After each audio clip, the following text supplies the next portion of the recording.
చిన్నప్పుడు థైరాయిడ్ విన్నారా? వినలేదే, ఎవరికి లేదే. కాదండి, అప్పటికి టెస్ట్ చేయలేదు కాబట్టి కనపడలేదేమో. కాదండి. చాలామంది కష్టం అనిపించవచ్చు, కానీ సత్యం ఏంటంటే ఆనాటికి అయోడైజ్డ్ సాల్ట్ మన ఇళ్లలో లేదు. చాలా కష్టం అనిపించవచ్చు, ఎందుకంటే అది వీళ్ళ కోట్ల బిజినెస్ని మాట అనకూడదు. బిజినెస్ని మాట అంటే బాధే ఉంటుంది, కాదనటం లేదు. కానీ మా లైఫ్ గురించి మేము మాట్లాడుకుంటూ అంటున్నాం అంతే, మిమ్మల్ని ఏదైనా అందామని మా ఉద్దేశం కాదు. ఎందుకంటే మా అమ్మకి థైరాయిడ్ వస్తే నాకు కష్టంగా లేదా, నా చెల్లికి థైరాయిడ్ వస్తే నాకు కష్టంగా లేదా, మా పాపకి ఇంట్లో థైరాయిడ్ వస్తే నాకు కష్టంగా లేదా, ఆ కష్టాన్ని నా వాళ్ళతో నేను పంచుకుంటున్నాను అంతే, ఎవరినన్నా నేను ఏమంటం లేదు.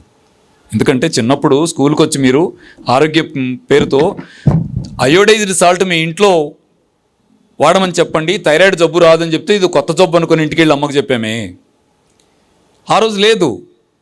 మరి ఈరోజు ఇంటింటికి థైరాయిడ్ వ్యాపించిందే, ఇంటికి 2-3 లాగా మారిందే. లేదా కనీసం ఊరికి 3-4, బజార్కి 2-3 థైరాయిడ్ పేషెంట్లు, లైఫ్ అంతా హార్మోన్స్ ఇంబ్యాలెన్స్ అయి బాధపడుతూ. ఎప్పుడు? నువ్వు ఉప్పులో అయోడైజ్ ఉప్పుగా మార్చిన తర్వాత.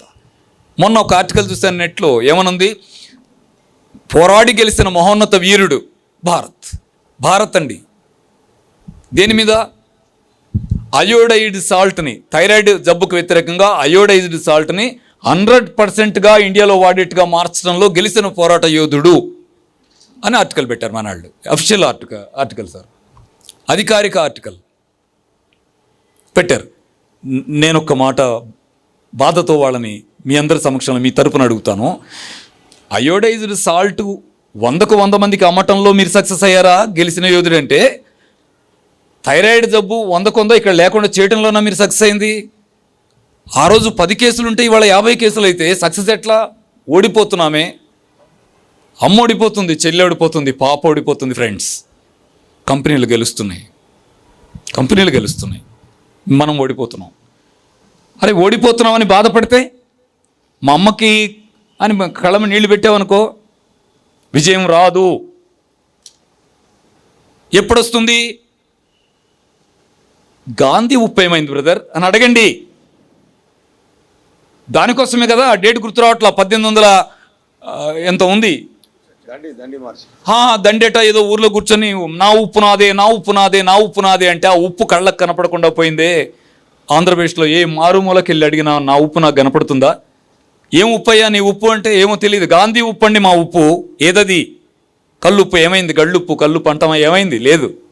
అంతా అయోడైజ్డ్ సాల్ట్, టేబుల్ స్పూన్ పంచదారలాగా వేసుకోవడమే. వేసుకుంటే పెద్దాళ్ళ నుంచి చిన్నదాకా థైరాయిడ్ జబ్బే. ఈ మాట ఆశ్చర్యం, అంటానికి లేదండి. ఎందుకంటే నేను ఒంగోలులో మీటింగ్లో గట్టిగా మాట్లాడాను ఇదే అంశం మీద. సెమినార్ పెడితే 1 గంటన్నర థైరాయిడే రీజన్ ఏంటి, మంచి ఏంటి అన్నీ మాట్లాడి వెళ్ళిన తర్వాత వారం రోజుల తర్వాత మనాళ్ళు విలేకరుల సమావేశం ఏర్పాటు చేసి అనౌన్స్ చేశారు. ఏమని?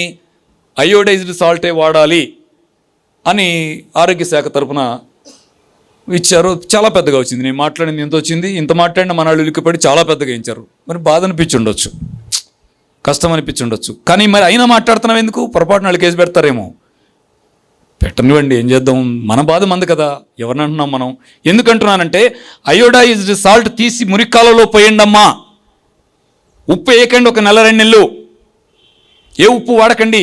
కూరగాయలు తినండి, ఆకుకూరల రసాలు తాగండి, పుదీనా కొత్తిమీర తాగండి, క్యారెట్ జ్యూస్ తీసుకోండి, ఉప్పు కారం తగ్గించండి అని చెప్పి మొదలెడితే థైరాయిడ్ టాబ్లెట్ తీసేసి తగ్గిందని 6 నెలలు, సంవత్సరం, 2 ఏళ్ళు అయినా కూడా థైరాయిడ్ ఇష్యూ లేకుండా నార్మల్ థైరాక్సిన్ ఉత్పత్తి అయ్యే పద్ధతులు మనాళ్ళు ఉంటే అనకుండా ఎలా ఉండాలి?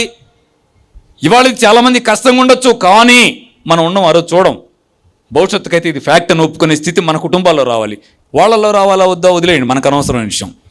మన కుటుంబాల్లో రావాలి. హాస్పిటల్ చుట్టూ తిరిగే కండిషన్ పోవాలి.